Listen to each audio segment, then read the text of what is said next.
தாய் தமிழ் உறவுகளுக்கு வணக்கம். அதிகாலையிலேயே திமுகவுக்கு வந்த மரணச் செய்தி.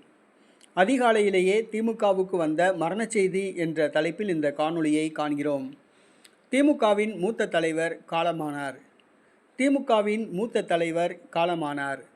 காவேரிப்பட்டினம் தொகுதி திமுக முன்னாள் சட்டமன்ற உறுப்பினர் கோவிந்தசாமி காலமானார். காவேரிப்பட்டினம் தொகுதி திமுக முன்னாள் சட்டமன்ற உறுப்பினர் கோவிந்தசாமி வயது மூப்பால் காலமானார். இவர் திமுகவில் கட்சி பல பொறுப்புகளை வகித்தவர். திமுக சார்பில் தமிழக சட்டசபைக்கு ஒருமுறை இவர் தேர்வு செய்யப்பட்டார். இந்திய எதிர்ப்பு போராட்டங்களில் தீவிரமாக பங்கேற்றவர். கருணாநிதியுடன் மிகவும் நெருக்கமானவராக இருந்தார். திமுக கொள்கையில் பிடிப்புள்ளவராக இருந்தார். கடைசி வரை தன்னுடைய காலத்தை திமுகவிலேயே கழித்தார். திமுக உறுப்பினராகவே இருந்து திமுக சட்டமன்ற உறுப்பினராக பணியாற்றி கடைசியில் திமுக காரராகவே இறந்துவிட்டார். இவருடைய மரணம் திமுகவுக்கு ஒரு மிகப்பெரிய இழப்பு.